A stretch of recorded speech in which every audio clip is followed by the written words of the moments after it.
भाई जो गुरु बचन पे डट गे रकट गे फंद 84 के।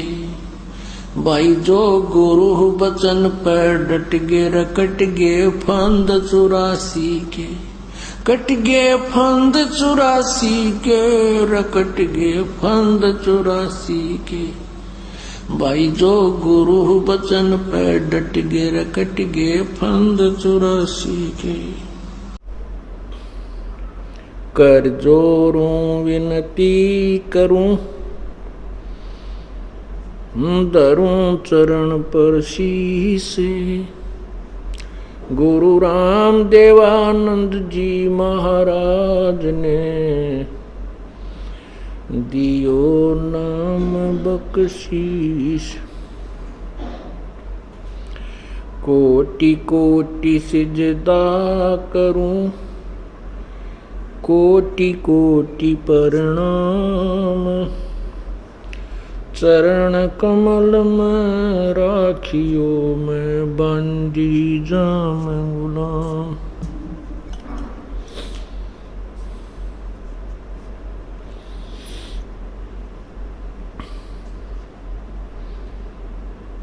जय इब के सतगुरु मिले सब दुख आँखों रो। चरणों ऊपर शीस धरूं कहूं जो कहनी हो। कबीर गुरु जी मिलेंगे पूछेंगे कुशलात।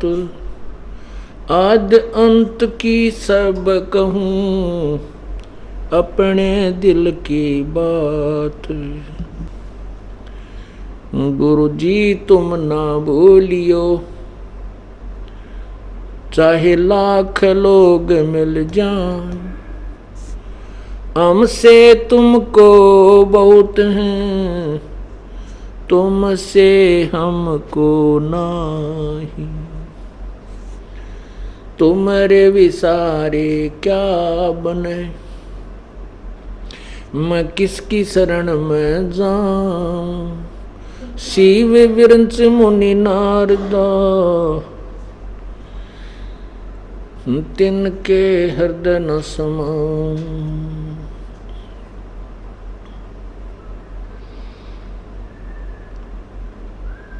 अवगुण किए तो बहुत किए करत न मानी हार। बावे बंदा बख्श दियो बावे गर्दन उतार। अवगुण मेरे बाप जी बख्शो गरीब नवाज। जो मैं पूत कपूत हूँ बर पिता को लाज।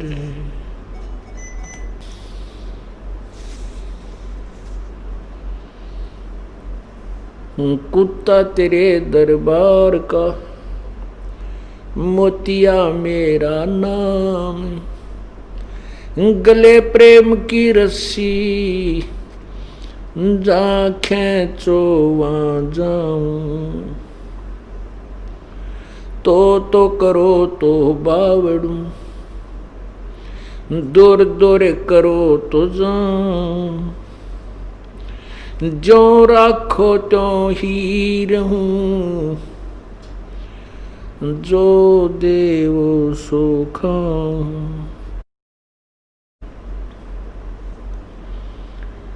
बंदी छोड़ दयाल जी तुम तक हमारी दौड़। जैसे कागज हाज का सोजत और न ठोरे। परमपिता परमात्मा सारी सृष्टि के रचनहार कुल मालिक कबीर परमेश्वर स्वयं ही एक तत्वदर्शी संत की भूमिका करते हैं।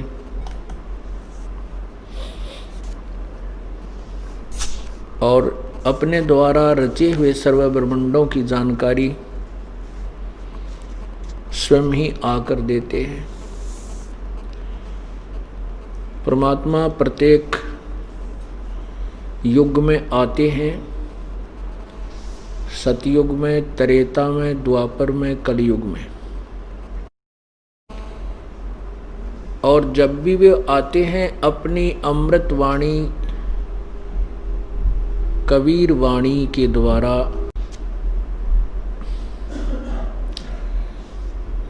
जिस भी युग में परमेश्वर आते हैं, अपनी अमृत वाणी में लोकोक्तियों, कविताओं, दोहों, शब्द आदि के माध्यम से यथार्थ ज्ञान वर्णन करते हैं।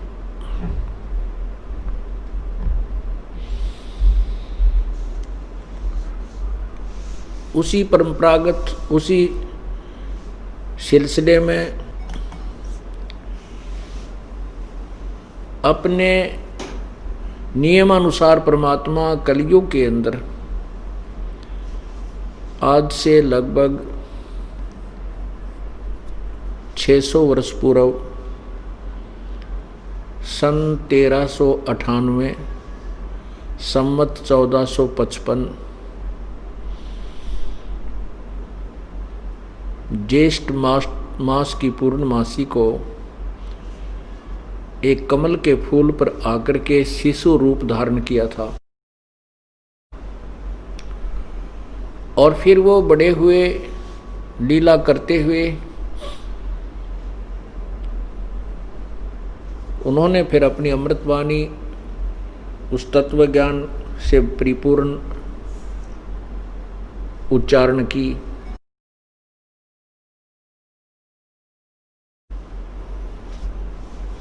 अपने साक्षी बनाने के लिए कि मैं परमात्मा हूँ, कबीर परमेश्वर ने, मैं ही सारे ब्रह्मांडों का रचनहार हूँ, इसलिए कुछ पुण्यात्माओं को अपने स्वधाम को दिखाया।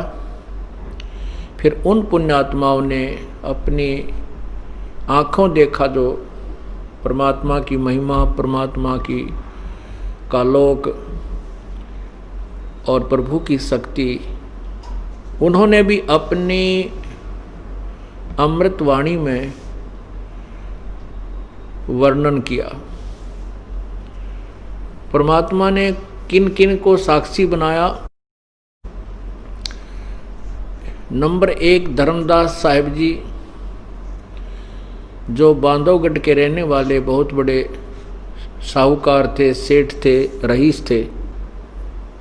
एक मनुकदास जी,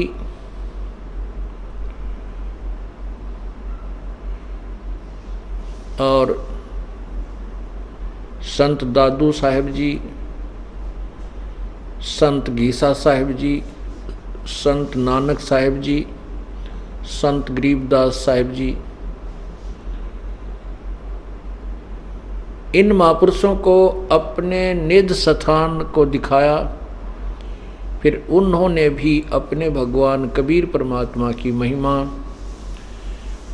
और सर्व ब्रह्मांडों की रचना अपनी अमृतवाणी में साक्षी रूप में बोली, उच्चारण की। उन महापुरुषों की वाणी, अमृतवाणी भी लिपिबद्ध की गई, जो आज हमारे पास उपलब्ध है, जिसमें उन्होंने प्रमाणित किया है कि वो कबीर परमात्मा है, जो काशी में जुलाहा रूप धारण करके धानक की भूमिका करके एक लीला की थी, वही पूर्ण प्रभु है। गुरु ग्रंथ साहिब में नानक साहिब जी की वाणी, महला पहला, राग श्री, पृष्ठ 24-24,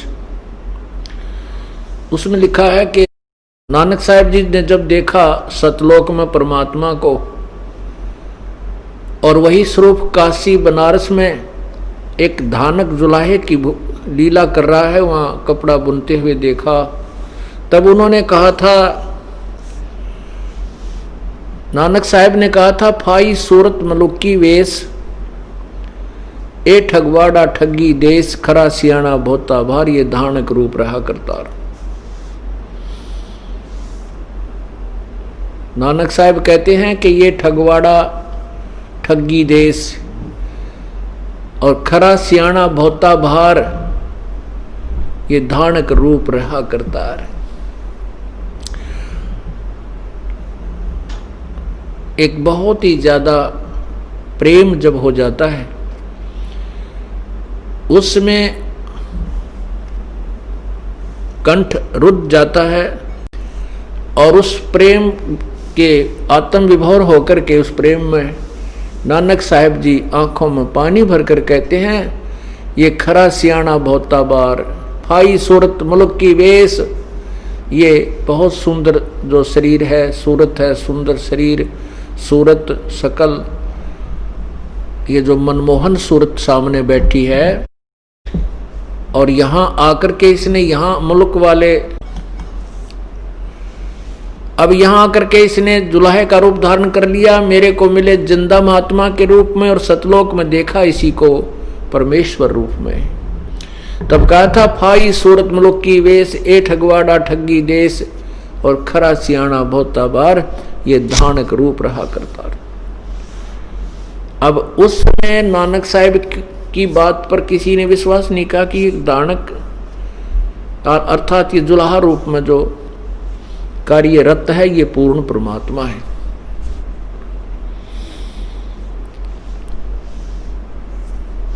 उसी प्रकार आदरणीय संत गरीबदास साहिब जी भी उनके साक्षी हैं। सतलोक जाने के उपरांत सहसरी सतलोक चले गए थे कबीर परमेश्वर जी। उसके लगभग 200 वर्ष के बाद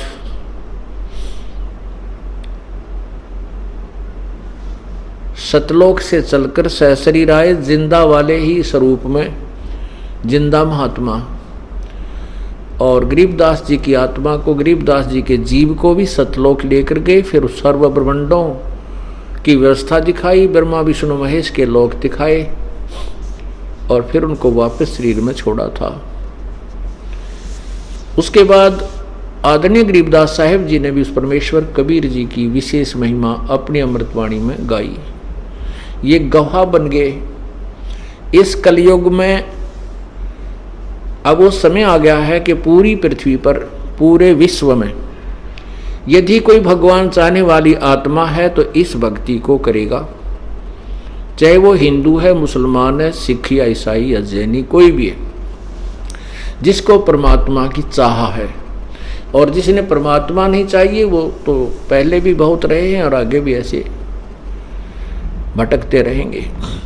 परमात्मा ने उसी समय जब वो प्रकट हुए थे, आज से 500-600 वर्ष पहले, अपनी अमृतवाणी में लिख दिया था धर्मदास, एक समय आएगा कलयुग में लगभग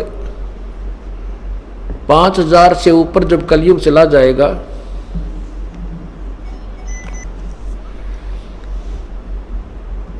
उस समय पूरी पृथ्वी पर एक मेरा ही ज्ञान रहेगा। पूरा विश्व यही साधना किया करेगा जो मोक्षदायक है। और साथ में ये भी कहा था धर्मदास जी को कि धर्मदास तो लाख दुहाई, ये सार ज्ञान कहीं बार न जाई। एक सार शब्द है, एक सार ज्ञान है। सार ज्ञान कहो, तत्व ज्ञान कहो, क्योंकि परमात्मा ने तो धर्मदास जी को सब बता दिया था कि ब्रह्मा विष्णु महेश के माता पिता ये हैं और ये जन्म मृत्यु के अंदर है, ये अविनाशी नहीं है, ये पूज्य नहीं है। ये भी किसी और परमात्मा की पूजा करते हैं, लेकिन ये भी असमंजस में है कि पूर्ण परमात्मा कौन है, इनको तत्व ज्ञान नहीं है। इसके लिए आप देखिएगा श्रीमद् देवी भागवत,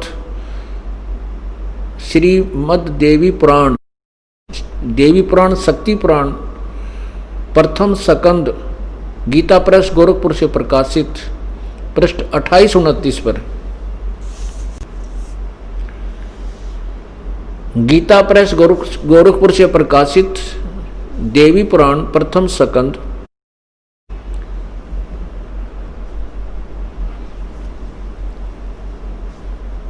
पृष्ठ 28-29 पर लिखा है कि ब्रह्मा जी ने जब विष्णु जी को तप करते हुए देखा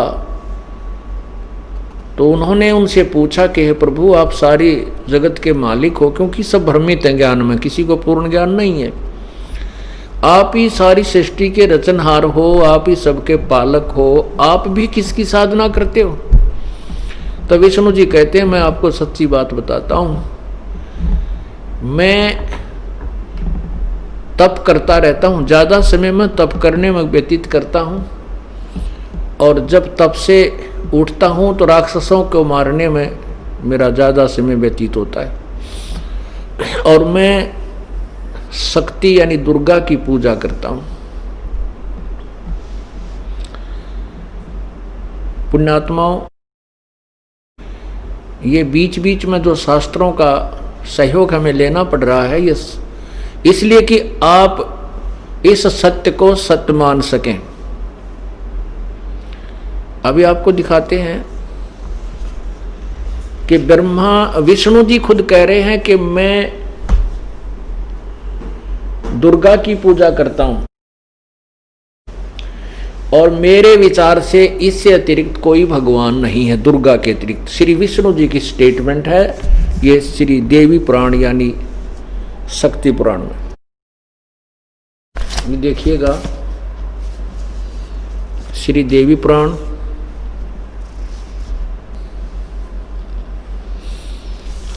और ये कहां से प्रकाशित है? गीता प्रेस गोरखपुर से। ये देखिएगा, संक्षिप्त देवी पुराण श्री देवी भागवत, ये पहला स्कंद, और यहां देखो, इधर आना, नीचे देखो, यहां पर नारद जी ने कहा, महाभाग व्यास जी, तुम इस विषय में जो पूछ रहे हो, ठीक यही प्रश्न मेरे पिताजी ने भगवान श्री हरि यानी विष्णु जी से किया था। देवा अधिदेव यानी भगवानों के भगवान, भगवान जगत गुरु, जगत के स्वामी हैं। मेरे पिताजी ने भगवान श्री हरि से किया था। देवादिदेव भगवान जगत के स्वामी हैं। लक्ष्मी जी उनकी सेवा में उपस्थित रहती है। दिव्य कौस्तमणि उनकी शोभा बढ़ाती है। वे शंख चक्र और गदा लिए रहते हैं, पीतंबर धारण करते हैं, 4 भुजाएं हैं, वक्षस्थल पर श्रीवत्स का चिन्ह चमकता रहता है। वे चराचर जगत के आश्रय दाता हैं, जगत गुरु एवं देवताओं के भी देवता। अब जगत गुरु की व्याख्या जगत गुरु के स्टेटमेंट देखना क्या कहता है फिर ये। ऐसे जगत प्रभु भगवान श्री हरि महान तप कर रहे थे, यानी घोर तप कर रहे थे। उनकी समाधि लगी थी। यह देखकर मेरे पिता ब्रह्मा जी को बड़ा आश्चर्य हुआ। यहां देखो,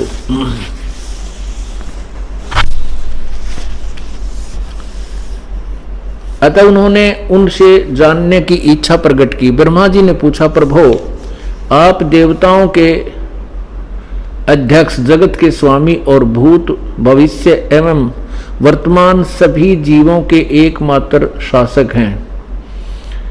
भगवान फिर आप क्यों तपस्या कर रहे हो हैं और किस देवता की आराधना में ध्यान मग्न है? मुझे असीम आश्चर्य तो यह हो रहा कि आप देवेश्वर एवं सारे संसार के शासक होते हुए भी समाधि लगाए बैठे हैं। नीचे देखना, नीचे आने दे। ब्रह्मा जी के विनीत वचन सुनकर भगवान श्री हरि उनसे कहने लगे, ब्रह्मन सावधान होकर सुनो।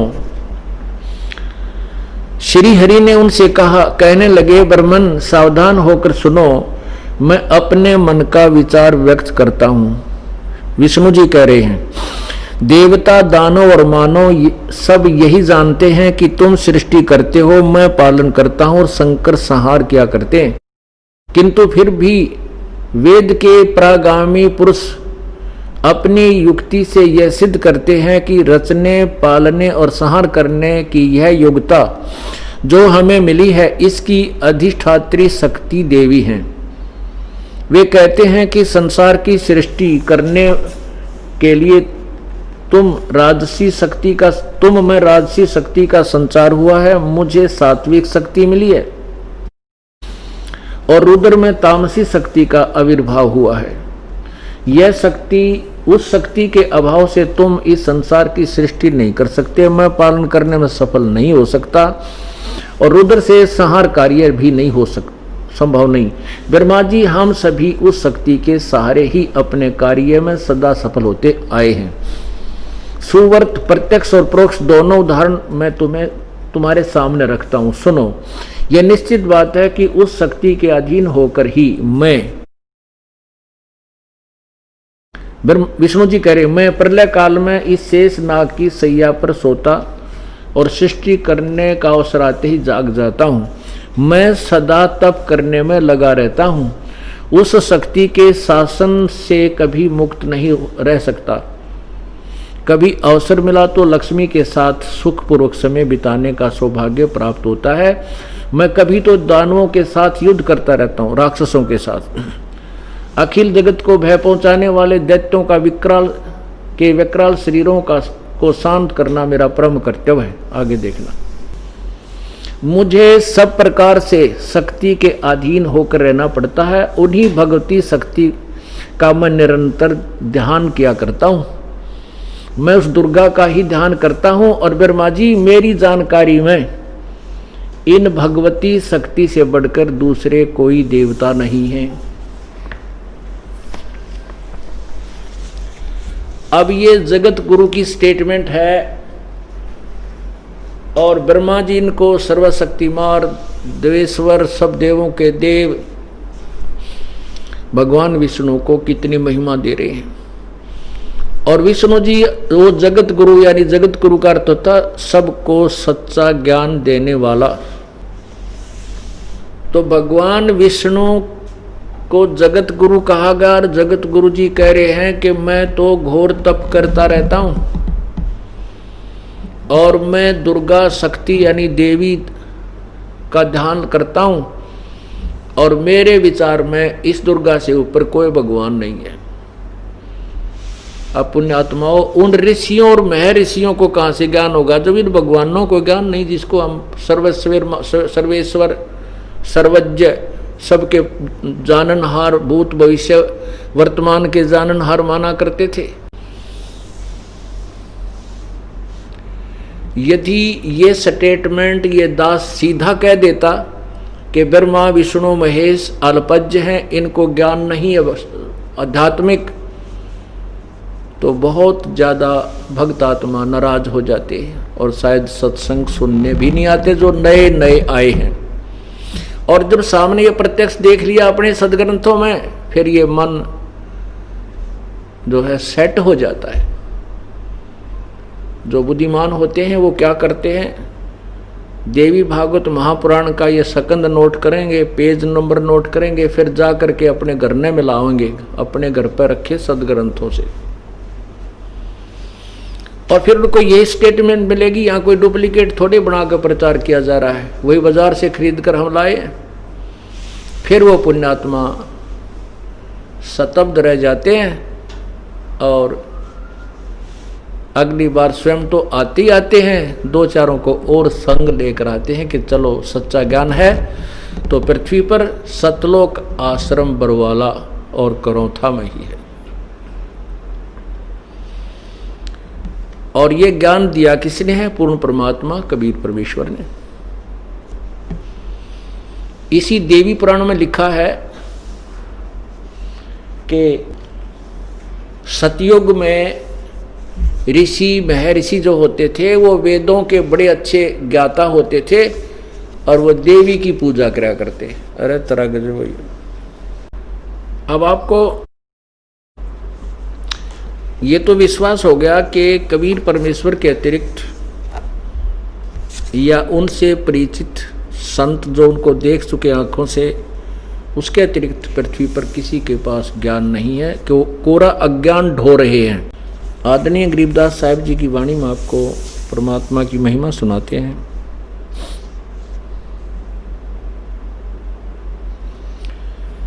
तत् कहन को राम है दूजा नहीं देवा,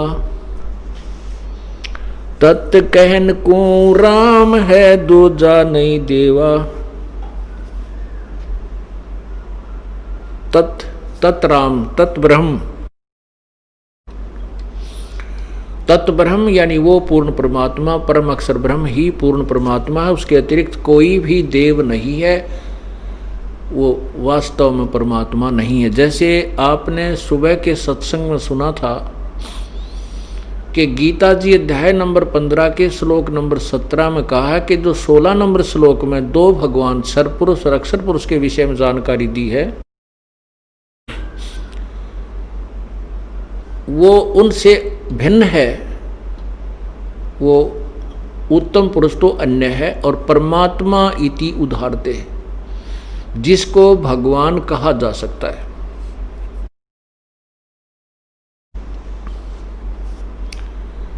अपुण्यात्मा विशेष एक एक शब्द जो होते हैं सदग्रंथों के, वो बहुत गहराई और रहस्य से भरे हुए होते हैं। उनको तत्वदर्शी संत ही बता समझा सकता है। जन साधारण या ये ऋषि महर्षि जिनको हम बड़े विद्वान माना करते थे, तो बिल्कुल बालकांते भी गए गुजरा ज्ञान था इनका। ये भक्ति मार्ग से कति अपरिचित थे। हठ योग, सिद्धियां प्राप्ति करना, इनका यही अज्ञानता का मार्ग था। इसी कारण से ये उवाबाई का ज्ञान जनता को देकर चले गई।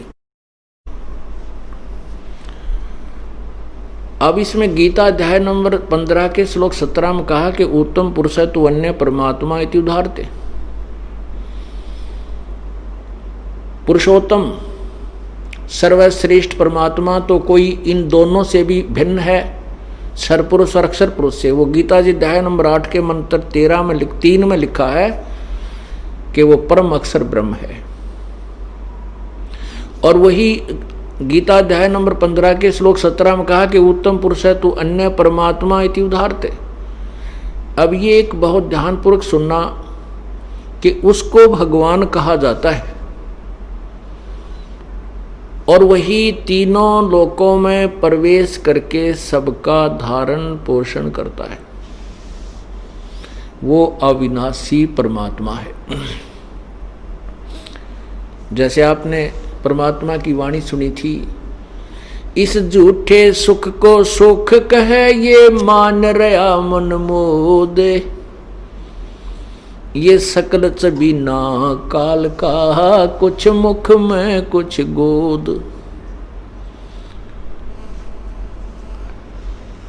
अब हम भगवान राम परमात्मा इन सभी को कहते हैं। विष्णु जी भी भगवान हैं, शंकर जी भी भगवान हैं, ब्रह्मा जी भी भगवान हैं, परमात्मा है। और क्षर पुरुष ज्योति निरंजन भी भगवान है, अक्षर पुरुष भी भगवान है। और अब गीता जी अध्याय नंबर 15 के श्लोक 17 में स्पष्ट किया है कि वास्तव परमात्मा उसी को कहते हैं, वो परम अक्षर ब्रह्म परमात्मा है। इनको भी हम भगवान कहते हैं। इनको भी स्वामी, भगवान माने स्वामी, मालिक, प्रभु, ईश, गॉड, अल्लाह, खुदा, ये उसी परमेश्वर के पर्यायवाची और भाषा भिन्न नाम हैं।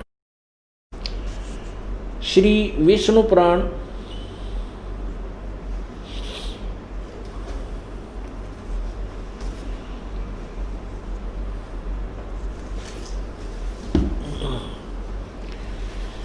श्री विष्णु पुराण में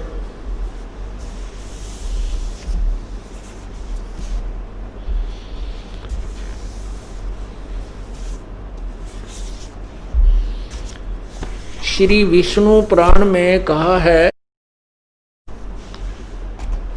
कि विष्णु जी का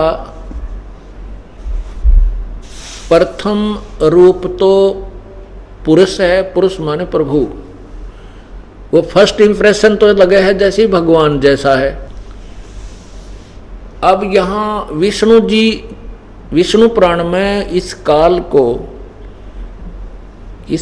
को विष्णु कहते हैं, कहा, क्योंकि ये अपने वास्तविक रूप में जो गीता जी का ज्ञान देते समय अर्जुन को जो वास्तविक रूप दिखाया कि मैं काल हूं, मेरा ये स्वरूप है, गीता जी के अध्याय नंबर 11 के श्लोक 32 में, और 47-48 में श्लोक में कहा है अध्याय 11 के में कि अर्जुन ये मेरा जो काल रूप है तेरे अतिरिक्त पहले किसी ने नहीं देखा, और ना किसी वेदों से, और ना कोई आगे देख सकता, और ना किसी क्रिया से, ना वेदों से, ना जप तप से, ना किसी यज्ञ से मेरे इस रूप को नहीं देख सकता।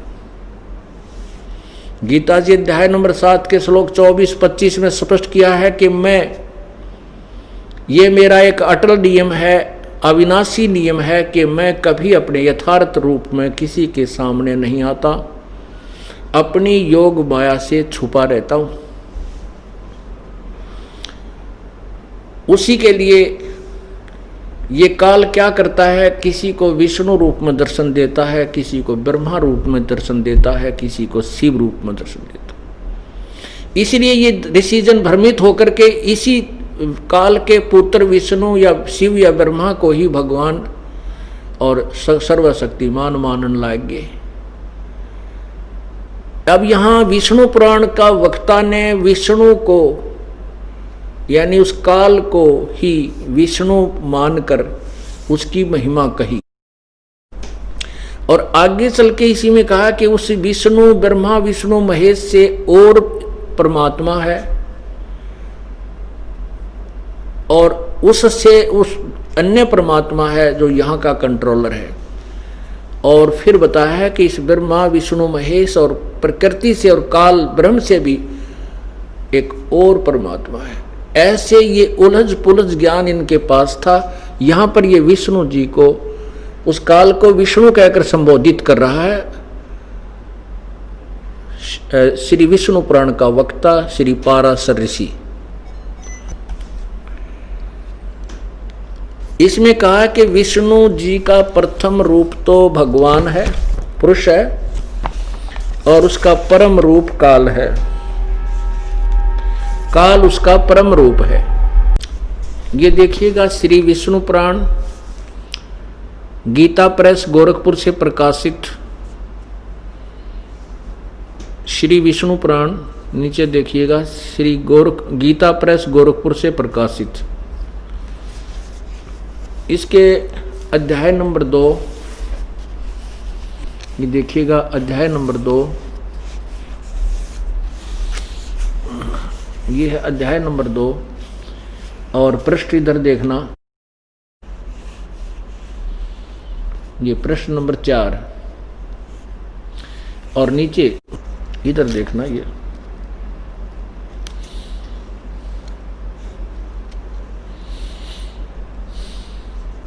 ये द्विज परब्रह्म का प्रथम रूप पुरुष है। पुरुष माने परमात्मा भगवान, अव्यक्त और व्यक्त उसके अन्य रूप हैं। और देखना तथा काल उसका परम रूप है।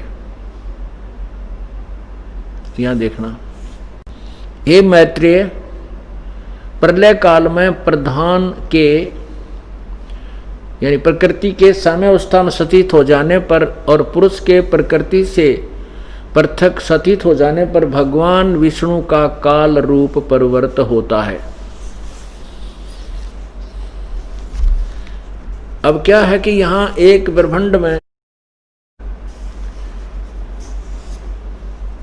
जब प्रलय हो जाती है, ये काल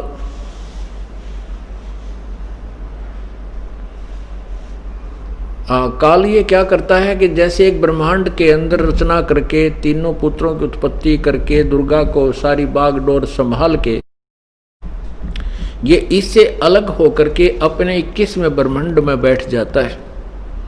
वह इसके ये अपने काल रूप में विद्यमान रहता है और नीचे के लोकों में आता है तो ये अपना शरीर बदल लेता है। अभी आपने श्री विष्णु पुराण अध्याय नंबर 2 प्रश्न नंबर 4 पर पढ़ा कि श्री विष्णु जी का प्रथम रूप तो पुरुष है, पुरुष माने प्रभु, ये भगवान जैसा लगता है और काल इसका परम रूप है। काल इसका असली रूप है, सही रूप तो इसका काल है और वैसे ही भगवान जैसा दिखाई देता है। अब जो दास आपको प्रूव करना चाहता था पवित्र गीता जी अध्याय नंबर 15 के श्लोक 17 को कि उत्तम पुरुष तु अन्य परमात्मा इति उदाहरत। पुरुषोत्तम यानी श्रेष्ठ भगवान, वास्तव में सही भगवान तो कोई क्षर पुरुष यानी ब्रह्म, अक्षर पुरुष अर्थात परब्रह्म से भी अन्य है, कोई और है। परमात्मा इति उदाहरत। एक बार पवित्र गीता जी के इस श्लोक को भी आप अपने नैनों से देखिए, फिर बहुत ही ज़्यादा दृढ़ता से आपके अंदर समा जाएगा और फिर सत्संग का आनंद अधिक आएगा। ये देखिएगा पवित्र गीता जी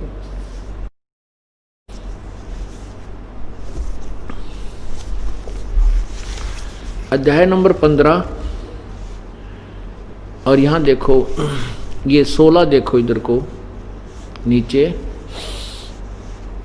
संस्कृत पढ़ेंगे इसकी। ये दिवौ दिवौ इमौ पुरुषौ लोके क्षर च अक्षर एवं च एव च क्षर सर्वाणि भूतानि कठुस्थ अक्षर उच्यते। अब इसका क्या अर्थ है देखिएगा कि इमौ लोके, इस लोक में यानी क्षर पुरुष और अक्षर पुरुष के लोक में दो पुरुष हैं। ये इमौ लोके, इस लोक क्षर पुरुष और अक्षर पुरुष का जो लोक है ये पृथ्वी वाला लोक कहलाता है। वेदों में निर्णायक ज्ञान है इसका। तो यहां बताया कि इस पृथ्वी वाले लोक में दो प्रभु हैं। पुरुषों माने द्वौ माने दो, पुरुषों माने प्रभु हैं।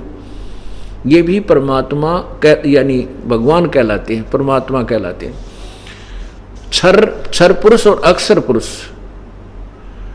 ये क्षर पुरुष, ये पुरुषों दो पुरुषों हैं, इस क्षर के साथ लगेगा। क्षर पुरुष और अक्षर पुरुष दो पुरुष हैं और इनके लोकों में ये जीवात्मा तो अविनाशी है, शरीर इन सबके नाशवान है। यह देखना संस्कृत अनुवाद देखना, इस संसार में नाशवान और विनाशी भी ये दो प्रकार के पुरुष हैं। पुरुष माने प्रभु हैं। पुण्यात्मा आज सब शिक्षित समाज है, बुजुर्ग भी, बहन बेटी भाई बच्चे नौजवान सभी बच्चे शिक्षित हैं और ये संस्कृत और हिंदी दोनों अपने पास उपलब्ध है। इसमें कहा है कि इस संसार में नाशवान और विनाशी भी ये दो प्रकार के पुरुष हैं, भगवान हैं। संपूर्ण प्राणियों के शरीर नाशवान और जीवात्मा अविनाशी कहा जाता है। और 17 में कमाल किया है, ये देखिएगा, उत्तम पुरुष तु अन्य और परमात्मा इति उद्धारते, जिसको परमात्मा कहा जाता है वो तो इन ऊपर वाले दोनों से क्षर पुरुष और अक्षर पुरुष से और ही भगवान है, और ही प्रभु है। और ये लोकत्रयम् अविश्य विभर्ति अव्यय ईश्वर, अव्यय माने अविनाशी, ईश्वर माने सब भगवानों में श्रेष्ठ प्रभु। नीचे देखना अनुवाद इन्हीं के द्वारा, उत्तम पुरुष यानी उत्तम भगवान तो कोई अन्य ही है जो तीनों लोकों में प्रवेश करके सबका धारण पोषण करता है। अविनाशी परमेश्वर परमात्मा इस प्रकार कहा जाता है। वैसे इसका सीधा अर्थ ऐसे बनता है, संस्कृत देखिएगा, उत्तम पुरुष तु अन्य, वो श्रेष्ठ भगवान तो कोई और ही है, और परमात्मा इति उदाहरते, जिसको परमात्मा कहा जाता है। सिंपल सा जो है ना सरलार्थ है इसका, कोई विशेष बात नहीं है।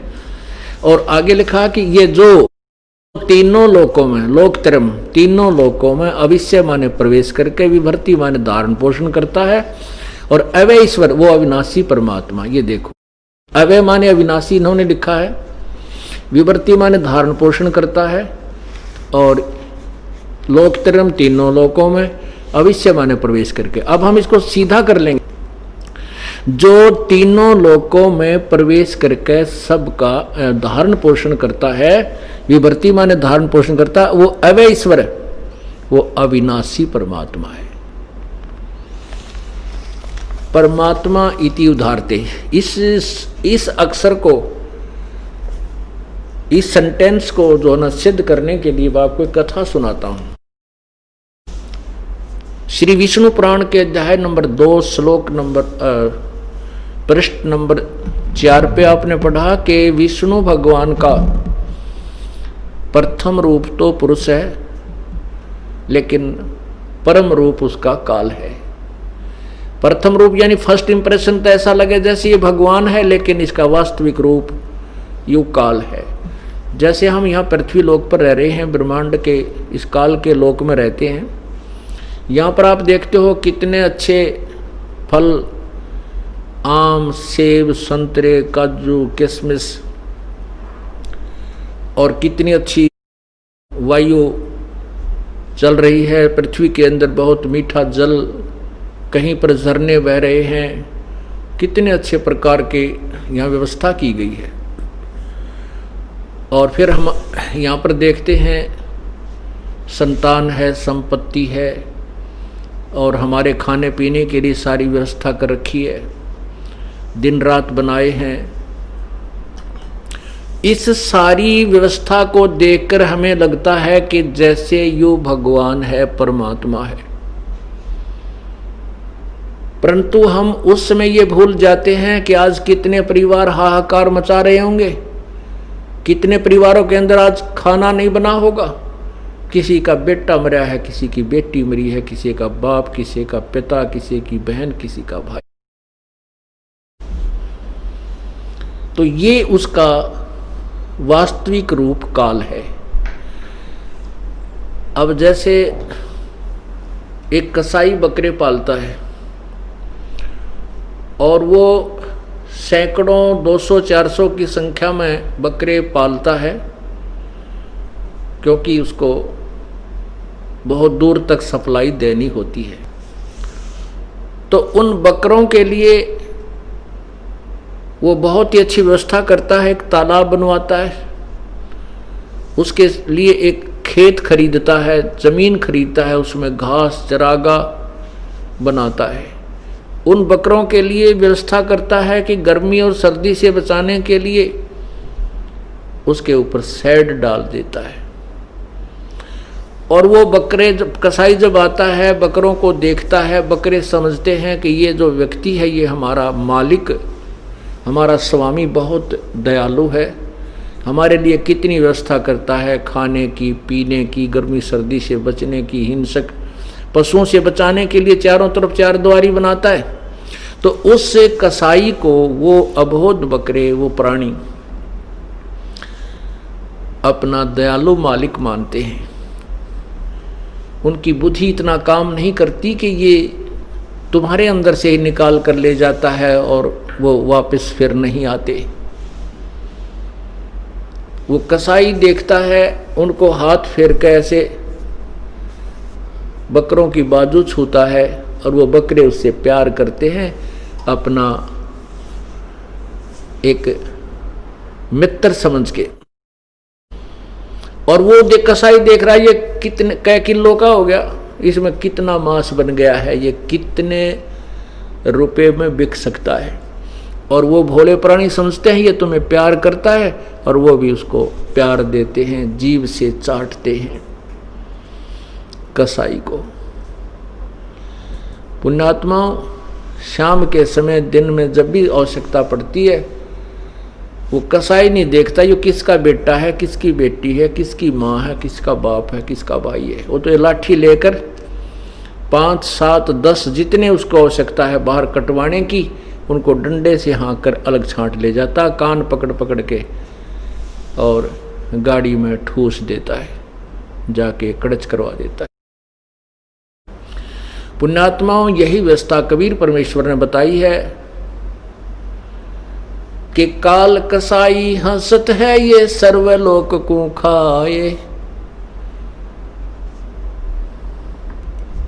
ये काल को कसाई संज्ञा दी है परमात्मा ने।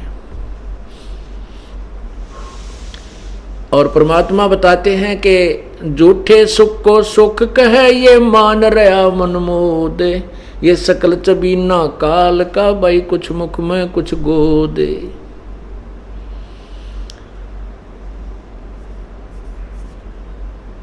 परमात्मा का अर्थ होता है वास्तव में भगवान उसे कहते हैं जो हमें खाने पीने की व्यवस्था सब सुविधा फ्री दे और कोई कष्ट नहीं देता, उसको परमात्मा कहा जाता है।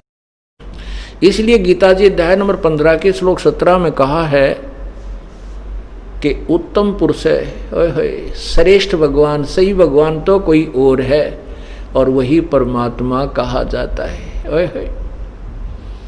उसको ही भगवान, उसी को परमात्मा, श्रेष्ठ आत्मा, परमात्मा का अर्थ होता श्रेष्ठ आत्मा। और वही तीनों लोकों में प्रवेश करके सबका धारण पोषण करता है। वो अव्यय ईश्वर है, वो अविनाशी परमात्मा है। अब देखो पुण्यात्माओं, एक पॉइंट को क्लियर करने के लिए, एक कंसेप्ट को क्लियर करने के लिए कितने उदाहरण, कितने सदग्रंथ, कैसी स्टेटमेंट आपके समक्ष प्रस्तुत की जाती है ताकि आपका वो अज्ञान रूपी अंधकार दूर हो सके। हमने बहुत समय से, सैकड़ों से, हजारों वर्षों से, लाखों वर्षों से इस अज्ञान को घोट रखा है और अब ये परमात्मा का सूर्य उदय हो रहा है उस तत्व ज्ञान का। तो इसको आपके हृदय में समाने के लिए सभी सदग्रंथों का सहयोग लेना पड़ता है। जिन सदग्रंथों पर आप पूर्ण रूप से आधारित हैं, जैसे पवित्र हिंदू समाज के श्रद्धालु पवित्र चारों वेद, पवित्र श्रीमद् भगवत गीता, पवित्र 18 पुराण और पवित्र महाभारत आदि सदग्रंथों को एक एथेंटिक यानी बहुत ही प्रमाणित सदग्रंथ मानते हैं। उधर से पवित्र ईसाई धर्म के श्रद्धालु पवित्र बाइबल को अद्वितीय शास्त्र मानते हैं। इसी प्रकार मुसलमान धर्म के श्रद्धालु, पवित्र मुसलमान धर्म के श्रद्धालु पवित्र कुरान शरीफ को बहुत ही प्रमाणित शास्त्र मानते हैं।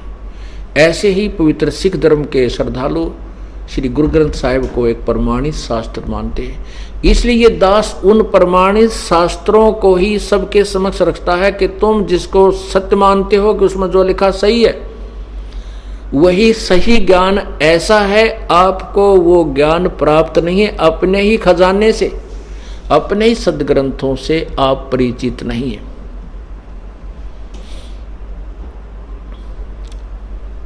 और जब पुण्यात्मा आंखों देख लेंगे जिनको भगवान चाहिए, वो तुरंत ही इस दास के पास आकर के अपना कल्याण कराएंगे।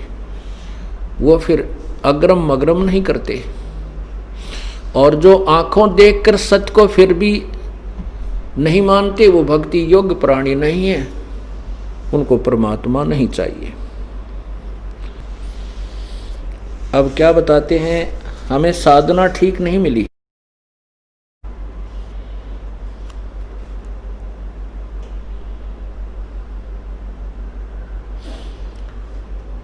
इस कारण से हम अभी तक भ्रम भटक रहे हैं। और इस मन को आप जैसे पहले साधना जो कर रहे हो, तीर्थ पर जाते हो, कितने बाबा जी की पूजा करते हो, कि कहीं हनुमान चालीसा करते हो, नवरात्रे करते हो, आठम का व्रत करते हो, ग्यास का व्रत रखते हो, सोमवार का रखते हो, और आपको बता दे कि एक शुक्रवार का भी शुरू कर दो और एक और वहाँ धाम है वहाँ जाना शुरू कर दो, वहाँ भी चले जाओगे और एक व्रत और भी शुरू कर दोगे। और यदि आपको कहा जाए कि अपने सदग्रंथों में ऐसा लिखा, इन सब पूजाओं को त्याग करके एक परमात्मा की जो विधिवत साधना वो कीजिए, और आंखों देख लोगे कि ये देखो गीता जी में ऐसा लिखा है, पुराणों में ऐसा लिखा है, वेदों में ऐसा लिखा है, सदग्रंथों में ऐसा लिखा है, फिर भी ये मन नहीं मानता। मन क्यों नहीं मानता? क्योंकि मन खुद काल है, ये स्वयं काल है, ये काल का दूत है। आत्मा इसके साथ संयोग कर दिया, आत्मा को ये भ्रमित रखता है, ये डराता रहता है, ऐसे करेगा तेरे बालक मर जाएंगे, ऐसे करेगा तेरे को नुकसान हो जाएगा। इतना पीड़ित किया हुआ इसको मन ने, आत्मा को, अब ये इतनी डरा दी इसने कि जैसे कुत्ते के 2 लठ मार दे, और फिर वो कहीं बेचारा पड़ा पड़ा भी कोई जरा सा ऐसे खुटका कर दे, वहीं पड़ा पड़ा रोता है, उठन के भागने की भी उसकी हिम्मत नहीं रहती, वहीं चिल्लाने लग जाता, जरा सी कहीं खुड़का हो जाता। तो हम इतने भयभीत, इतने पीड़ित कर दिए, इतने पीट डाले इस काल ने, युगों युगों से हमारे को सता रखा है। और अब हम इतने डर गए हैं कि कहीं इन पूजाओं को छोड़ दें और हम हमारे हानि हो जाए। और उनको पूछते पूछते परिवार के परिवार विनाश हुए पड़े हैं, वहां बुद्धि काम नहीं करती। तो क्या बताते हैं परमात्मा? अपनी महिमा, अपनी लीला आप ही बताते रहते हैं हमें जगाने के लिए। मत दे दी है बालम बैरे नू, मत दे दिए बालम बैरे नू, मत दे दी, मत दे दिए बालम बैरे नू, मत दे दिए बालम बैरे नू, मत दे दिए। संसारी दी गल्लां चिन्ह, ना बूझे शब्द जो गहरे नू, संसारी दी गल्लां चिन्ह, न बूझे शब्द जो गहरे नू, ये मुर्दों से ती प्रीत लगावे न जाने, सतगुरु मेरे नू, मत दे दिए बालम बैरे नू, मत दे दिए बालम,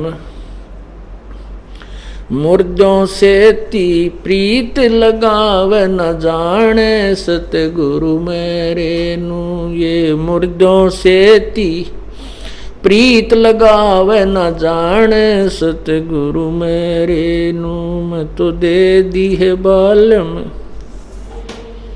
मत दे दिए, मत दे दिए बालम बैरे नू, मत दे दिए बालम बैरे नू, मत दे दिए बालम बैरे नू, मत दे दिए बालम बैरे नू। संसारी दी गल नू चिन्ह, नहीं बूझे शब्द जो गहरे नू, संसारी दी गल्लां चिन्ह, न बूझे शब्द जो गहरे नू, मुर्दों से ती प्रीत लगावे न जाने, सतगुरु मेरे नू, ये मुर्दों से ती प्रीत लगावे नहीं जाने, सतगुरु मेरे नू, मत दे दिए बालम बैरे नू, मत दे दिए बालम बैरे नू। तो श्वेत छतर सिर मुकुट विराज, देखत ना उस चेहरे नू, श्वेत छतर सिर मुकुट विराजे, देखत ना उस चेहरे नू, ऊंची थलियां खेती बोवे भूल गए निज डेरे नू, ये ऊंची थलियां खेती बोवे भूल गए निज डेरे नू, मत दे दिए बैरे नू, मत दे दिए बालम बैरे नू। ये संसार समझदा नाही, कहंदा श्याम दोपहरे नू, ये संसार समझदा नाही, कहंदा श्याम दोपहरे नू, गरीब दास ये वक्त जात है, रोवोगे इस पैरे नू। गरीब दास ये वक्त जात है, रोवोगे इस पैरे नू। मैं तो दे दी है बालम, बैरे नू मत दे दी है बालम, मैं तो दे दी है बालम, बैरे नू मैं तो दे दी है बालम, बैरे नू। सत साहिब। अब परमात्मा अपनी महिमा आप पर बतावें, कहते हैं ये आत्मा मन के साथ बांध दी और ये इसका मालिक बन बैठा, स्वामी बन बैठा, पति बन गया। और इसको आप गली में खड़े होकर के किसी को ये कहिए कि भाई सत्संग में आवाज लगा के चलेगा, सत्संग में भाई बरवाला सत्संग में जा रहा हूं मैं, तो साथ से कोई दो चार जाएंगे तो बोलेंगे नहीं और न्यों कहेंगे देखो बुद्धू काम छोड़कर तीसरे दिन बाज लेने को चलोगे सत्संग। और फिर आप आसानी से कहीं ये जिक्र कर दिए को दो चार आ रहे हो ना गली में के, और चुपके से न्यों कहीं बतलान लग जाइए भाई वहाँ कंपटीशन हो रहा है, रागनी होंगी उस गांव में, तो वो जाने वाले लोग कहेंगे भाई कित होगा रे बताइए, कहाँ है, कब होगा, क्या टाइम है उसका। बड़ी शौक से पूछेंगे, तसल्ली करेंगे, पूरा एड्रेस लेंगे। और सत्संग के ये मन जो है इन बकवादों ने तो तुरंत ग्रहण करता है और परमात्मा के मार्ग की तरफ यूं बहरा हो जाता है। अब तत्व ज्ञान परमात्मा कहते हैं, जो हम तत्व ज्ञान बताते हैं भक्ति शास्त्र अनुसार बताते हैं, इसने तो सुनकर राजी नहीं, और बाकी कितनी ही इसके पीठ पर लाद दे ये गलत साधना, सारिया ने गधे की तरह खींचे चला जाएगा, है पेट पलनिया भी चल पड़ेगा, है नंगे पैरा भी वहां पहुंच जाएगा, छाले भी पड़ जाएंगे, और कह दे इसने और खड़ा होकर तप कर ले पैर सूज जाएंगे। इसको यूं कह दे भाई जो शास्त्रों में लिखा है ऐसा लिखा है, नाम उठत नाम बैठत नाम सोवत जागबे, नाम खाते नाम पीते नाम सेती लागबे। परमात्मा के भजन में हठ योग नहीं है किसी सदग्रंथ के अंदर, और जो हठ योग करते हैं उनको बड़ा दुष्ट कहा है। गीता जी के अध्याय नंबर 16 और 17 में यही निर्णय ज्ञान दिया है। तो यहां यही बताना चाहते हैं कि आत्मा रो रही है, कहती है मैं तो दे दी बालम बैरे नू,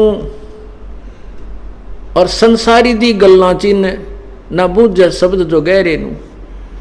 एक जनसाधारण नू कह दे भाई वहां पूजा, वहां उस धाम पर चला जा और वहां एक जाटी का धागा बांध का आया करते हैं, और तेरा पोता हो जा या छोरा हो जा जब खोल काना है वो। अब 1000 आदमी जाएंगे उसमें 10 का तो स्वाभाविक छोरा या लड़का हो जाएगा, कोई काम सरेगा। तो 20 बताता फिरेगा वो, मैं वहां गया था धागा बांध का था, अरे उसने खोलने जाऊंगा, मेरा छोरा हो गया, लड़का हो गया। तो परमात्मा कहते हैं उनकी गल ने तो उनकी बातों को तो तुरंत पकड़ लेगा, और हम जो ये गूढ़ ज्ञान बता रहे हैं, गहरा शब्द बता रहे हैं, इसको नहीं सुनता। मुर्दों से ती प्रीत लगावे ना, जाने सतगुरु मेरे नू।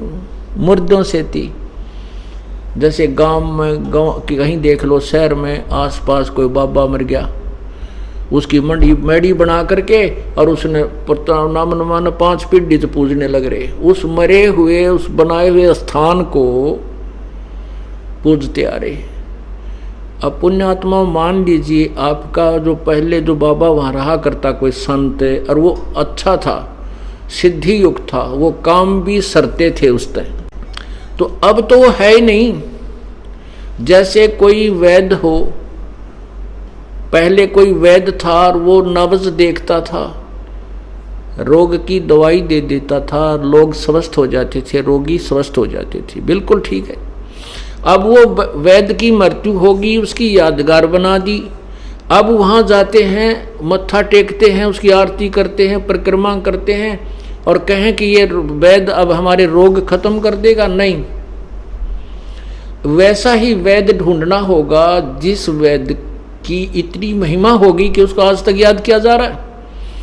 वैसा ही वैद्य जहाँ जीवित मिले, वर्तमान में जहाँ वह बैठा है, नब्ज देखेगा, आपको औषधि देगा और खाने पीने का परहेज आदि आपको बताएगा, उस वैद्य से आपका रोग नष्ट होगा। उस पूर्व मरे हुए, उस मृत्यु प्राप्त वैद्य की उस यादगार पर जाने से, मत्था टेकने से, वहाँ परिक्रमा करने से आप स्वस्थ नहीं हो सकते। ठीक इसी प्रकार कहते मुर्दों से ती प्रीत लगावे, न जाने सतगुरु मेरे नु। उन मरे हुओं से तो प्यार कर रहा है और जिंदा जो संत सतगुरु आवाज लगाता है उसको नहीं सुनता, उसकी बात पर विश्वास नहीं करता।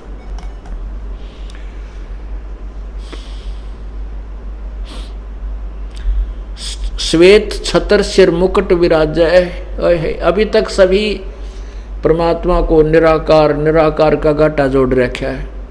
आप किसी पवित्र हिंदू धर्म के अनुयायी ने या उस महापुरुष ने या किसी संत ने या मंडलेश्वर ने, ऋषि ने पूछ ले, महर्षि आखिर में यही कहेंगे परमात्मा निराकार है। विष्णु जी या शिव जी या कृष्ण जी का पुजारी भी अगर आप उससे बात करोगे भगवान कैसा है, कहते परमात्मा तो निराकार। फिर विष्णु जी की मूर्ति किस लिए रखी है तूने? इतनी बुद्धि का नाश हो चुका हमारा, क्योंकि हमें कोई यथार्थ ज्ञान नहीं मिला। ऐसे ही वेदों के जानकार, जिनको हम वेदों के पंडित विद्वान महर्षि मानते थे, वो भी अपनी आखिर में यही बात कह देते हैं भगवान तो निराकार है। अब पवित्र सिख धर्म में आप देखिए, उनसे पूछिए कि परमात्मा कैसा है। परमात्मा कहते हैं, नानक साहब ने कहा, तू ही एक निरंकार, तू निरंकार है। श्री नानक साहब जी की दोनों प्रकार की वाणी गुरु ग्रंथ साहिब के अंदर विद्यमान है। जैसे वो पहले हिंदू धर्म में जन्मे थे और श्री ब्रजलाल पांडे से, ब्राह्मण से वो गीता का ज्ञान पढ़ा करते थे, अक्षर ज्ञान भी उन्होंने प्राप्त था, कुछ संस्कृत भी जानते थे और हिंदी भी पढ़े थे, फारसी भी पढ़े थे। जब तक वो हिंदू धर्म के ज्ञान पर आधारित थे तब तक तो प्रभु को निराकार कहते थे। फिर परमात्मा स्वयं आए थे, उनको बेई नदी पर मिले थे, उनको सतलोक लेकर गए थे। उसके उपरांत उन्होंने परमात्मा को निराकार नहीं कहा। उसके बाद तो कहा कि फाई सूरत मलिक की वेश, ए ठगवाड़ा ठगी देश, खरा सियाणा बोता बार, ये धानक रूप रहा करतार। श्री गुरु ग्रंथ साहिब और श्री राग श्री और पृष्ठ नंबर 24 पे ये पूरा शब्द लिखा है। और पन्ना नंबर 721 पर गुरु ग्रंथ साहिब में लिखा है कि हक्का करीम करीम तू, हक्का कबीर करीम तू, ओहो बेऐब परवरदिगार, एक अर्ज गुप्तम पेश तोदर कून करतार, हक्का कबीर करीम तू बेऐब परवरदिगार। हक्का कबीर माने सत्य कबीर। और इसी प्रकार पवित्र ईसाई धर्म के किसी भी अनुयायी को आप पूछिए, वो कहेगा परमात्मा कैसा है। अंग्रेजी बोलते हैं वो लोग ज्यादा, कहते हैं गॉड इज फॉर्मलेस। फॉर्मलेस में निराकार। और जबकि पवित्र बाइबल में स्पष्ट किया कि परमात्मा ने मनुष्य बनाए अपने जैसे, अपने स्वरूप के अनुसार बनाए, तो परमात्मा कैसा हुआ? साकार हुआ, निराकार नहीं। देखिएगा पवित्र बाइबल, ये देखिएगा पवित्र बाइबल संपूर्ण जीवन अध्ययन बाइबल। अब इसमें नीचे देखिएगा क्या लिखा, यहाँ कहाँ से प्रकाशित है ये जर्नल एडिटर, ये जर्नल एडिटर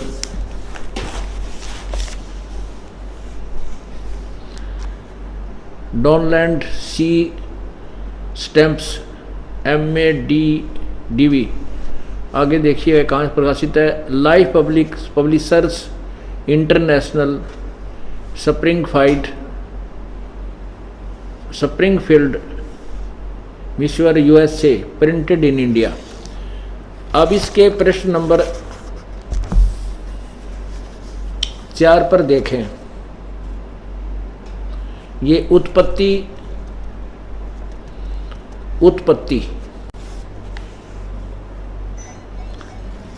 अब देखें उत्पत्ति। यहां परमात्मा ने आदि में परमेश्वर ने आकाश और पृथ्वी की सृष्टि की।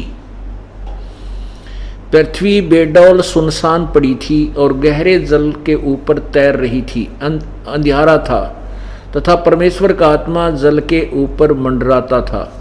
अब हम जो सिद्ध करना चाहते हैं, नीचे आइएगा, ये प्रथम परमेश्वर ने उजियाले को दिन और अंधियारे को रात कहा, सांझ हुई फिर भोर हुआ, ये इस प्रकार पहला दिन, नीचे देखो, ये सांझ हुई भोर हुआ, फिर दूसरा दिन, आगे देखो, फिर तीसरा दिन, नीचे देखो, सांझ हुई फिर चौथा दिन, यहाँ आओ, फिर सांझ हुई भोर हुआ, इस प्रकार पांचवा दिन, यहाँ देखो, अब छठवां दिन जो है, फिर परमेश्वर ने कहा कि हम मनुष्य को अपने स्वरूप के अनुसार अपनी समानता में बनाएं और वे समुद्र की मछलियों, आकाश के पक्षियों, घरेलू पशुओं और सारी पृथ्वी पर और सब रेंगने वाले जंतुओं पर जो पृथ्वी पर रेंगते हैं अधिकार रखें। यानी उनमें स्याना हो, कंट्रोलर हो, लेकिन खाने के लिए नहीं कहा। आगे देखना, तब परमेश्वर ने मनुष्य को अपने स्वरूप के अनुसार उत्पन्न किया, अपने ही स्वरूप के अनुसार परमेश्वर ने उसको उत्पन्न किया, नर और नारी करके उसने मनुष्य की सृष्टि की। और परमेश्वर ने उनको आशीष दी और उनसे कहा कि फूलो और फलो और पृथ्वी में भर जाओ। आगे देखो, ये देखना,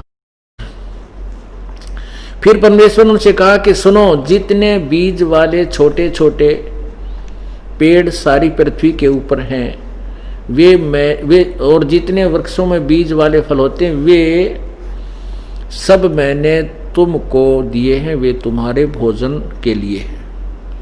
यहाँ किसी भी मनुष्य को पवित्र बाइबल में मांस खाने का आदेश नहीं है। आगे देखो, तथा इस प्रकार सांझ हुई फिर भोर हुआ, इस प्रकार ये छठवां दिन, 6 दिन हो गए। और 7वां दिन यूं आकाश और पृथ्वी में उनकी सारी सेना का बनाना समाप्त हुआ, हो गया। और परमेश्वर ने अपना काम जिसे वह करता था 7वें दिन समाप्त किया और उसने अपने इस किए हुए काम से 7वें दिन विश्राम किया।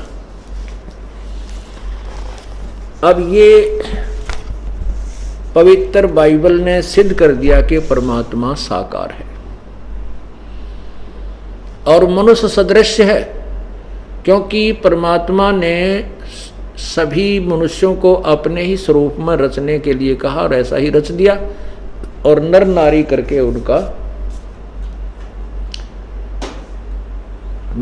करके उनकी सृष्टि की। और साथ में यह भी आदेश दे दिया कि तुम मांस नहीं, केवल फलदार वृक्ष और बीजदार पौधे, यानी जैसे गेहूं, चने, बाजरा, ज्वार, ये खा सकते हो। और भगवान जो पूर्ण परमात्मा है, वो पूर्ण परमात्मा ने 6 दिन में सृष्टि रची, 7वें दिन अपने तख्त पर जाकर विश्राम किया। उसके बाद यदि पवित्र बाइबल में कहीं मांस खाने का आदेश है तो पूर्ण परमात्मा का नहीं, वो किसी और देव का है, और वो उसका अनुसरण नहीं करना हमने। जैसे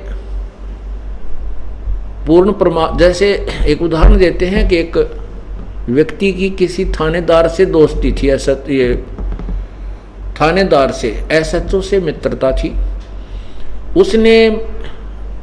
उस व्यक्ति ने अपने मित्र एसएचओ यानी थानेदार से कहा कि मेरा पड़ोसी मुझे बहुत तंग करता है,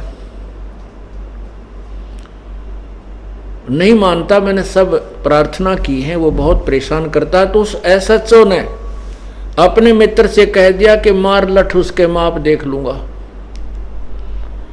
अब उस व्यक्ति ने अपने एसएचओ उस थानेदार मित्र के आदेश का पालन करके अपने गवांडी के अपने पड़ोसी के सिर में लठ मारा, लागते वो मर गया, मृत्यु होगी। अब उसने संविधान तोड़ दिया राजा का, एक अधिकारी के कहने से। राजा का अधिकार था कि राजा का जो कानून है, नियम है कि यदि कोई किसी की हत्या करता है तो उसको सजाए मौत होती है, दी जाती है। अब उस नालायक ने, उस अनजान ने अपने एक अधिकारी मित्र के आदेश का पालन करके राजा के नियम का भंग कर दिया, तो जिस कारण से उसको सजा मिली, सजाए मौत हुई। राजा का संविधान था, राजा का संविधान है कि कोई किसी की हत्या करता है तो उसको सजा मिलेगी या 20 साल की सजा होगी, कैद होगी। और उसके मित्र थानेदार ने उसको कह दिया मार लठ माप देख लूंगा, तो उसका आदेश पालन करने से राजा का संविधान तोड़ दिया, उसको सजा मिली। ठीक इसी प्रकार पवित्र सदग्रंथ, जैसे पूर्ण परमात्मा यानी भगवान का आदेश है कि किसी भी प्राणी को, किसी भी मनुष्य ने कोई मांस नहीं खाना, केवल फलदार वृक्ष तुम्हें दिए हैं और बीजदार पौधे, नथिंग एल्स। और यहां तक आगे लिखा है इसी में कि जितने भी प्राणी हैं उनके भी मांस खाने का आदेश नहीं है, वो भी घास वाले पौधे, ये छोटी छोटी झाड़ियां आदि ये खा सकते हैं। पुण्यात्मा, सतयुग में शेर भी मांस नहीं खाते थे। प्रारंभ में जब सतयुग प्रारंभ होता है, वो इतने अच्छे वृक्ष होते हैं उस समय कि पंजे मार करके, कुछ ऐसे पेड़ हैं जिनमें से बहुत अच्छा शरबत जैसा पदार्थ निकलता है, उसको शेर आहार किया करते थे। अब उनका परमानेंट आहार मांस बन गया। आप देख लीजिए, हमारे पवित्र हिंदू धर्म के अंदर कोई भी मांस छूता नहीं था, और मुसलमानों को हिंदू धर्म के श्रद्धालु इसलिए बुरा मानते थे कि वो मांस खाते थे। अब हिंदू धर्म में मांस शायद सबसे ज्यादा खाने लगे। ऐसे ही पवित्र सिख धर्म के अंदर कोई मांसाहार नहीं करता था, और किसी भी सदग्रंथ में या किसी गुरु ग्रंथ साहिब में कहीं पर प्रावधान नहीं है, बल्कि इसके मांस खाने वाले को महापामर प्राणी कहा है। और अब देख लो, मेरे ख्याल में सिख धर्म सब ने माफ कर गया मांस खाने में। अगर और समय में 100-200 वर्ष के बाद कोई ये कहेगा कि हमारे पूर्वज श्री नानक जी और वो 10 बादशाह कभी मांस नहीं खाते थे, कोई नहीं मानेगा। इसी प्रकार सतयुग में शेर मांस नहीं खाते थे प्रारंभ में। मनुष्य का तो कहना ही क्या है। तो यही समझ लेना चाहिए कि परमात्मा जो पूर्ण ब्रह्म है, उसने 6 दिन में सृष्टि रची और इस काल के को संभाल दी इसकी, और आप सतलोक में जाके विराजमान हो गया, अपने तख्त पर बैठ गया। अब इसी का प्रमाण पवित्र कुरान शरीफ देखिए, सूरत फुरकानी 25 आयत नंबर 52 से 59 में स्पष्ट किया है।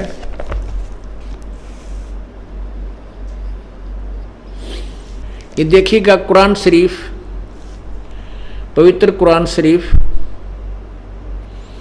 इसके विषय में लिखा है यह वह इल्हामी किताब है जिसमें कोई संदेह की गुंजाइश नहीं, अर्थात इसमें जो लिखा है वो सत्य है। कुरान शरीफ नीचे लिखा है, ये मुतरजम बहराइशिय अनुवाद स्टीपन, ये इसका अनुवाद है। शास्त्रीय अरबी पद्धति पर नागरी लिपि में रूपांतर नंद कुमार अश्वथी। नीचे देखिए, शेरवानी संस्करण, ये कहाँ से छपा है? प्रकाशक हैं लखनऊ किताबघर, मौसम बाग, सीतापुर रोड, लखनऊ। अब इसका देखिएगा यहाँ पर, ये है सूरत फुरकानी,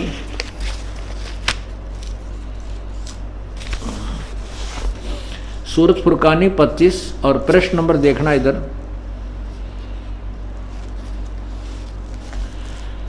छह 604 पे नीचे आइएगा। पहले हम ये संस्कृत ये देखते हैं फारसी। ये आयत नंबर 51 देखिएगा, फला तुतियल काफिरिन व जिहादम बही जिहादन कबीरन, ये कबीरन शब्द 52 में। इसका अर्थ क्या किया है इन्होंने? नीचे देखिएगा, हिंदी किया है इन्होंने खुद ही, नीचे देखो, नीचे या इस 52 का हिंदी किया है, 51 का हिंदी किया है। तो ए पैगंबर, तू काफिरों का कहा न मानना, कहा न मानना, और इस कुरान की दलीलों से उनका सामना बड़े जोर से करो। इन्होंने कबीर का अर्थ बड़ा कर दिया। इसमें क्या कहा है कि कुरान शरीफ बोलने वाला अल्लाह, जिसको हजरत मोहम्मद जी यानी मुसलमान धर्म के प्रवर्तक श्री हजरत मोहम्मद जी कह रहे हैं, हजरत मोहम्मद जी को उसका अल्लाह जिसको वो खुदा मानते हैं, वो कह रहा है कि ए पैगंबर हजरत मोहम्मद, तो इन काफरों का कहा ना मानना, ये कबीर पर जो मैं तेरे को कुरान शरीफ के अंदर जो वचन बोल रहा हूं इन पर विश्वास करना। और वो कबीर परमात्मा है, उसके जो मैं कह रहा हूं वो कबीर परमात्मा है, उसके ऊपर विश्वास करना, इन काफरों का कहा ना मानना, क्योंकि ये कबीर को भगवान नहीं मानते। फिर 53, 54, 55, 56, 57, 58, 59 तक ये कहा है कि ये वही परमात्मा है, ये कबीर वही परमात्मा है जिसने जमीन और आसमान के बीच में जो कुछ भी है उसको 6 दिन में रचा और 7वें दिन विश्राम किया। अब देखिएगा,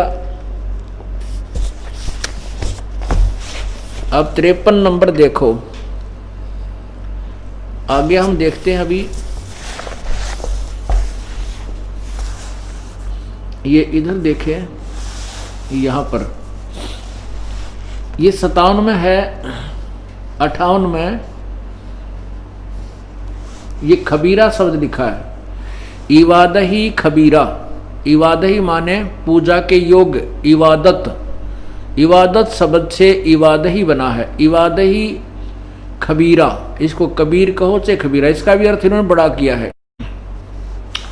58 आयत में, आयत नंबर 59 में लिखा है, अहरमानो असफल बिहिर खबीरन। अब इनका अनुवाद इन्होंने किया है, ये देखिएगा यहां पर, ये अनुवाद किया है, ये देखो,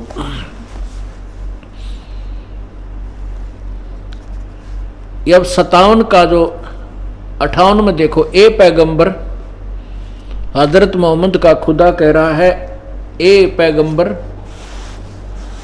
उस जिंदा पर भरोसा रखो जो कभी मरने वाला नहीं है, अर्थात वो वास्तव में अविनाशी है। और तारीफ के साथ उसकी पाकी बयान करते रहो और अपने बंदों के गुनाहों से वह काफ़ी खबरदार है।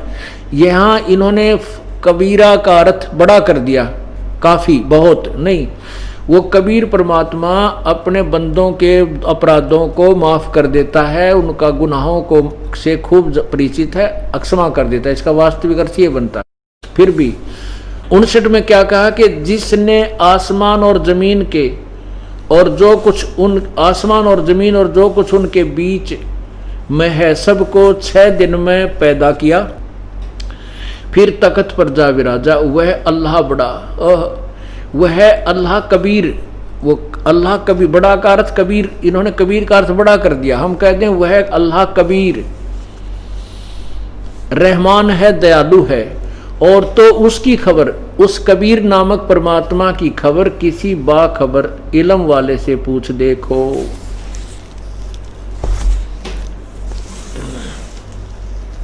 अब इससे क्या सिद्ध हुआ? पवित्र कुरान शरीफ और पवित्र बाइबल, इन दोनों सदग्रंथों ने मिलजुल कर सिद्ध कर दिया, इन दोनों सदग्रंथों ने मिलकर सिद्ध कर दिया कि कबीर नाम है उस परमात्मा का। और उसी ने 6 दिन में सृष्टि थी, 7वें दिन तख्त पर जा बैठा। तख्त पर जा बैठा तो साकार है, निराकार नहीं है। और पवित्र कुरान शरीफ को बोलने वाला अल्लाह कह रहा है कि उस कबीर नामक परमात्मा के विषय में, उस पूर्ण भगवान के विषय में मैं परिचित नहीं, उसकी खबर किसी बाखबर यानी तत्वदर्शी संत से पूछ देखो। यही पवित्र गीता जी अध्याय नंबर 4 के श्लोक 34 में, पवित्र यजुर्वेद अध्याय नंबर 40 के श्लोक 10 और 13 में, गीता ज्ञान दाता और वेद ज्ञान दाता ब्रह्म कह रहा है कि उस तत्व ज्ञान के विषय में पूर्ण परमात्मा के, उस परमात्म तत्व के पूर्ण परमात्मा के विषय में किसी तत्वदर्शी संत से पूछो। अब सभी सदग्रंथों का एक ही निष्कर्ष निकला कि पूर्ण परमात्मा कबीर है और वो मनुष्य सदृश है, नर आकार है उसका। और ये भी निकला कि किसी भी सदग्रंथ में उस परमात्मा का आदेश नहीं है कि मांस खाओ, क्योंकि उस परमात्मा ने तो 6 दिन में सृष्टि रची, 7वें दिन वो तख्त पर जा विराजा। उसके बाद यदि कुरान शरीफ में किसी और अल्लाह ने, किसी देवता ने, फरिश्ते ने अगर मांस खाने का कोई कहा है तो वो पूर्ण परमात्मा का विधान नहीं है।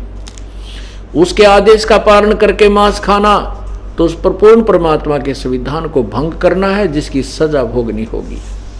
जैसा आपको अभी उदाहरण सुना था उसी को यहां समझना। साथ में यह भी कहा कि वो उस परमात्मा के, जो कबीर परमात्मा है, जो हजरत मोहम्मद जी के को कहा है कि जो तुझे जिंदा रूप में मिला था उस जिंदा पर भरोसा करना। जिंदा महात्मा, मुसलमानों में जिंदा महात्मा होते हैं, एक सिर के ऊपर काला टोप पहनते हैं, ऊंचे चोटे वाला गोल गोल सा, और एक पूरा ओवर कोट पहनते हैं जो घुटनों से भी नीचे तक का होता है, और एक अपना कच्छा पहनते हैं। तो उसको जिंदा महात्मा कहते हैं। और वो परमात्मा जिंदा महात्मा के रूप में मिलता है। हजरत मोहम्मद जी को मिले थे कबीर परमात्मा कहते हैं, हम मोहम्मद को वहां ले गए हो इच्छा रूपी वहां नहीं रहो। उल्ट मोहम्मद महल पठाया, शरीर में भेज दिया और गुज बीरज एक कलमा लाया। रोजा बंग नमाज कही रे और देई रे और बिस्मिल की नहीं बात कही रे।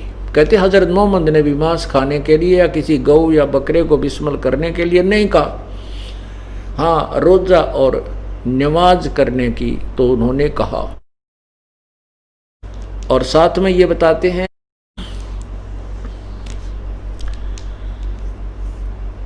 नबी मोहम्मद नमस्कार है राम रसूल कहाया, 1,80,000 को सौगंध जी नहीं कर चलाया। अरस कुरस पर अलय तकत है, खालक बिन नहीं खाली, वो पैगंबर पाक पुरुष थे साहिब के अब्दाली। वो 1,80,000 पैगंबर, 1,80,000 अनुयायी हुए थे हजरत मोहम्मद जी के। कहते उन 1,80,000 को सौगंध जिन नहीं कर चलाया, जिन्होंने कोई भी मांस नहीं खाया। अब इस धर्म को हो गए 1200-1300 वर्ष। अब किसी का यकीन नहीं हुआ कि हजरत मोहम्मद जी मांस नहीं खाते थे। और सिख धर्म को देख लेना, जब 1000-1200 वर्ष हो जाएंगे, कोई भी नो नहीं मानेगा कि नानक साहब जी मांस नहीं खाते थे। अब पर दस जाएगी कि वो भी खाते थे, नो कहने लग जाएंगे, यानी दंत कथा बन जाएगी। तो कहने का हमारा भाव ये है कि इस तत्व ज्ञान को बार बार समझाना और कहना उद्देश्य यही है कि हम पूर्ण परमात्मा को और तत्व ज्ञान को, यथार्थ मोक्ष मार्ग को पहचान कर अपना कल्याण करवाएं। अब इनसे दोनों सदग्रंथों ने, तो तीनों सदग्रंथों ने, 3 धर्मों में सिद्ध हो गया कि परमात्मा साकार है। अब आपको यजुर्वेद के अंदर दिखाते हैं परमात्मा सशरीर है। अब ये 3 धर्मों में सिद्ध है, चौथा धर्म आपके समक्ष और प्रस्तुत करते हैं। और सभी धर्मों के जो मार्गदर्शक वर्तमान के, पूर्व वाले नहीं, उन्होंने सही बताया है, वर्तमान के जो मार्गदर्शक हैं वो हमें सच्चाई से परिचित नहीं करा सके। अब देखिएगा यजुर्वेद,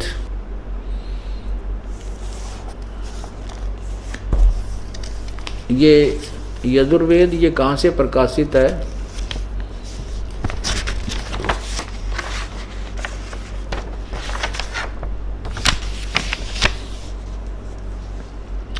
प्रकाशक है सार्वदेशिक आर्य प्रतिनिधि सभा 2/5 महर्षि दानंद भवन, रामलीला मैदान, नई दिल्ली से। और ये कहाँ से मुद्रक? Prince offset printers, 1510 Pataudi house, Daryaganj, नई दिल्ली। अब इसमें ये महर्षि दानंद सरस्वती द्वारा अनुवादित है। महर्षि दानंद जी भी परमात्मा को निराकार कहते हैं, जबकि वेद साकार बतावें। ये देखो पंचम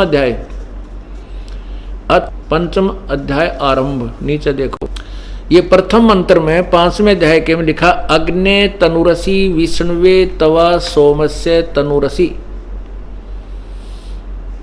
अग्ने माने परमेश्वर, तनु माने सशरीर, असी माने है, विष्णुवे तवा सोमस्य सर्व के पालन करने के लिए, तवा माने उस, सोमस्य माने अमर पुरुष यानी भगवान अमर परमात्मा का, अविनाशी प्रभु का, तनु माने शरीर, असी माने है। नीचे देखिए अनुवाद महर्षि जी का।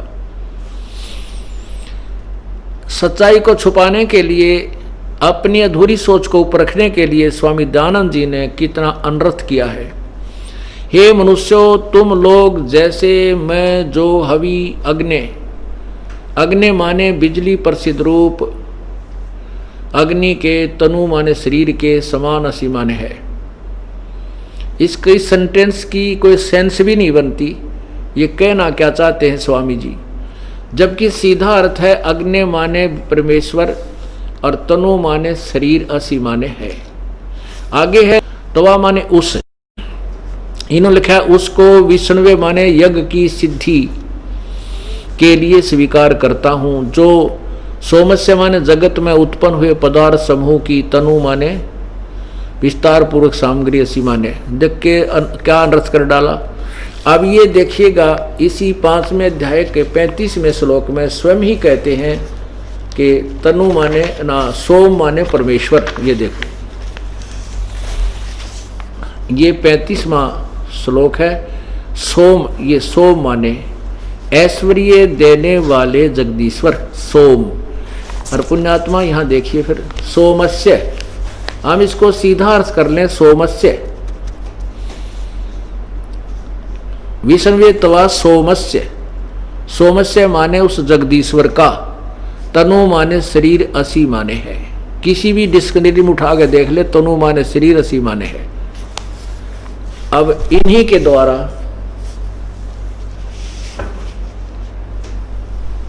अब एक सत्संग के अंदर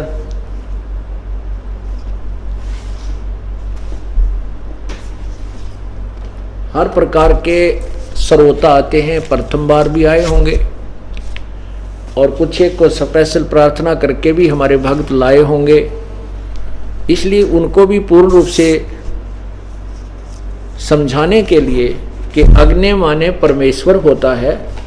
ये स्वामी दयानंद जी ने सत्यार प्रकाश के प्रारंभ में लिखा है कि जहां अग्नि शब्द हो उसको परमेश्वर मानिए। और इन्हीं के आधार से ये देखिएगा, ये यजुर्वेद और सामवेद इकट्ठे ही जल्द किए हैं। यजुर्वेद और सामवेद इकट्ठे जल्द किए हैं। यजुर्वेद का अनुवाद महर्षि दयानंद ने किया है और सामवेद का अर्थ एक आर्य समाजी आचार्य ने किया। देखिएगा ये कहां से है, यह प्रधान कार्यालय दान संस्थान वेद मंदिर, वेद मंदिर महात्मा वेद भिक्षु सेवा आश्रम मुखमेलपुर दिल्ली। नीचे कहां से छपा है ये, मुद्रक कौन है, दान संस्थान नई दिल्ली का प्रकाशन। नीचे लिखो, देखो ये है, प्रकाशक है पंडिता राकेश रानी, अध्यक्ष दानंद संस्थान 2286 आर्य समाज मार्ग करोल बाग नई दिल्ली।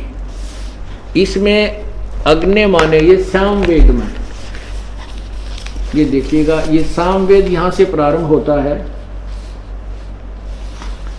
इसमें प्रथम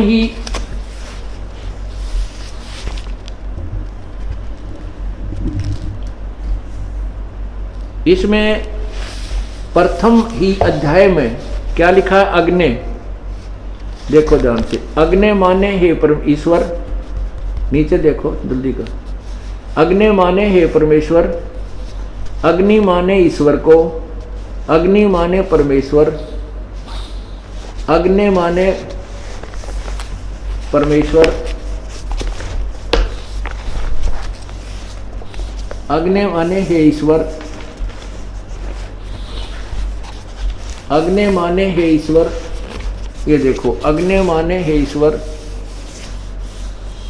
आगे देखो, अग्नि माने हे ईश्वर,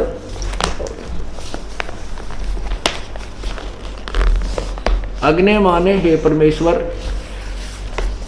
आगे देखो इस साइड में शुरू से, अग्नि माने हे ईश्वर। नीचे देखो, अग्नि माने हे परमेश्वर, अग्नि माने हे परमेश्वर। और भी सैकड़ों जगह पर जितने भी लाल निशान आपको दिखते हैं, अग्नि माने परमेश्वर। और यहां अग्नि माने परमेश्वर लिख दे, अग्नि माने परमेश्वर, तनु माने शरीर, रसी माने है विष्णवे तवा सोमस्य तनुरसी। विष्णवे सबके पालन के लिए, तवा माने उस, सोमस्य माने अमर पुरुष का, तनु माने शरीर, असी माने है नथिंग एल्स। इसका सीधा सा सॉल्यूशन सरलार्थ ये बनता है। पुण्यात्माओं, इस सत्य को आपके हृदय में जमाने के लिए अब कितने पापड़ बेलने पड़ गए। गुरुआ गाम बिगाड़े संतो इन गुरुआ गाम बिगाड़े, ऐसे कर्म जीव कहला दिए ईव जड़े नहीं जाड़े। इन नकली संतों ने, नकली ऋषियों ने, नकली जगत गुरुओं ने और नकली सतगुरुओं ने ऐसे गांव के गांव बिगाड़ दिए, शहर के शहर यानी पूरा देश का देश खराब कर दिया। ऐसे कर्म, ऐसे शास्त्र विरुद्ध साधना पर लगा दिए, जड़ा नहीं जाड़े, इनसे ये हटाए नहीं हट रहे। अब इस सबसंवेद कबीर परमेश्वर की अमर वाणी को सिद्ध करने के लिए, कौन सी वाणी को, ओए होए, मैं तो दे दी है बालम बैरेनु मत दे दी है बालम, बैरेनु मत तो दे दी है।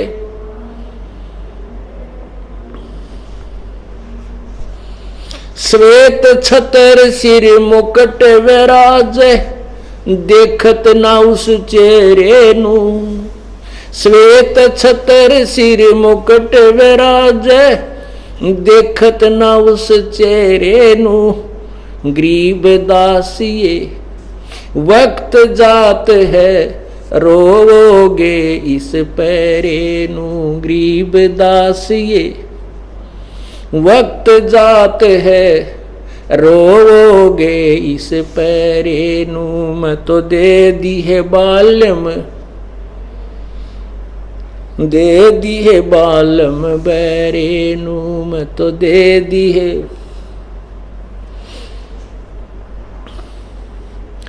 क्या बताया कि श्वेत छत्र उस पूर्ण परमात्मा के सतलोक के अंदर जहां वो सिंहासन पर विराजमान है, वो पूर्ण ब्रह्म, उसके सिर के ऊपर श्वेत छत्र लगा हुआ है और सिर के ऊपर मुकुट है उस मालिक के। श्वेत छत्र सिर मुकुट विराज, देखत ना उस चेहरे नू। वो कहते उस साकार परमात्मा को नहीं देख रहे हो।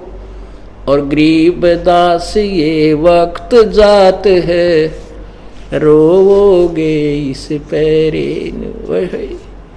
कहते हैं ये समय हाथ से, मनुष्य जीवन का जो समय वक्त आपके हाथ से जा रहा है और ये गलत साधना में खो दिया तो रोया करोगे इस समय को याद करके।